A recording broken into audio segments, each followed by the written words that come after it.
Bispiras na nga ng piyesta ngayon dito sa may barangay Tabo. Kabi-kabilaan na nga yung mga naririnig ko na nag-iiyakan ng mga baboy kasi nga nagkakatay na. Dito nga sa bahay nila nanay, kapag ka magkakatay nga ng baboy, yung pinsan ko lagi yung nagkakatay. Yung time nga na to, medyo tinanghali na nga yung pagkatay nga ng baboy nga dito nga sa amin. Kasi nga, marami kasi siyang nakapila nakakatay. Kahapon nga sinabi niya na rin naman kay nanay na iuhuli na nga niya yung baboy nga dito sa amin. Yung pinapakuluan nga ni nanay na tubig, maaga pa nga niya yung sinimulan kasi nga para anytime na dumating nga yung pinsan ko na magkakatay, meron nang nakaredy na mainit nga na tubig. Mga 10 na nga ng umaga sila nakapagsimula ngang magkatay. Mabilis lang din naman nakatay nga yung baboy kaya nahatay-hati din siya kaagad. Meron nga kaming bisita dito na kababata nga namin. So yun, dito muna nga siya nagstay ngayong araw na to hanggang kinaumagahan nga.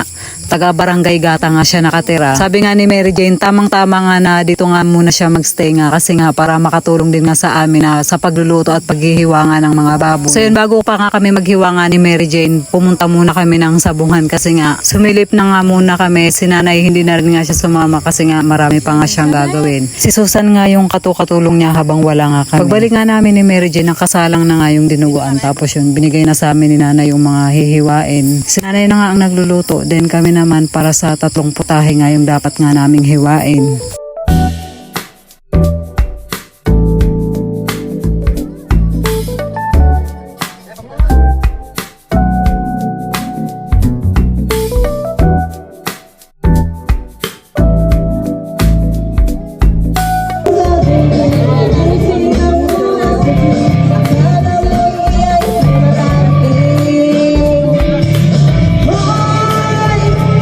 Kinagabihan dahil bispiras na nga ng piyesta nga dito, may mga bisita na rin nga kaming dumating. Tulad nga sa ibang barangay, yung mga nakahain nga sa mesa, dinuguan din at saka yung paksiw na baboy. Dito nga sa Bicol, sa unang gabi nga or bispiras nga ng piyesta, ganun talaga yung mga kinakain.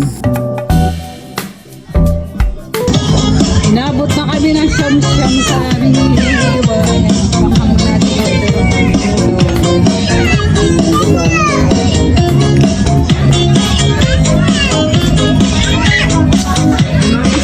Doon kami kila sabi ng kakain. Teka, kumuha na. Tinuguan duman. Isang linggo daw kasi nga nung sabi, dapat di muna ako nag-apply. Sa'yo nag-apply si ano ngayon? Si Enjoy na sa ate iba dito. Pasay. Dahil na doon sa may ano. Gulay na kami. Doon sa may ano kapag Anong oras na inabot na kami ng Pero mo inabot ka na alas 8. Bigger business maning ano. Sa'yo ito, sumatik para post mo? Ay, dyan na sa unang kanto. Nagutom na ako sa bagutom para hiwa. Ano oras ka nagsimula?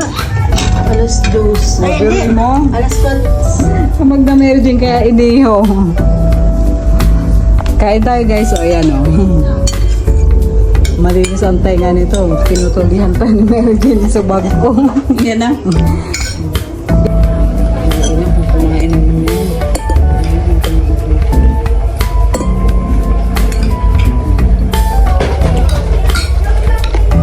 Hindi ako nagpunta kila Malawi. Ba pumunta yun? So pagkatapos na dito, ano eh. Maulida muna tapos ano. Balik. Hi. Ano? Pusit dahil ang ulam namin kanya.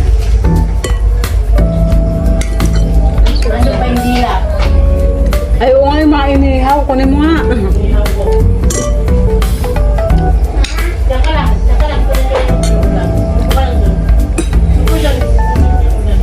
Nung piyesta doon sa inyo, putsok talaga kami nun.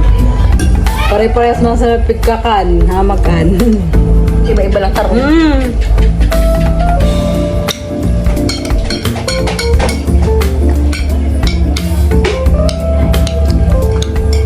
Hanggang si Kuya ano eh, papaya mo, nahiling mo na.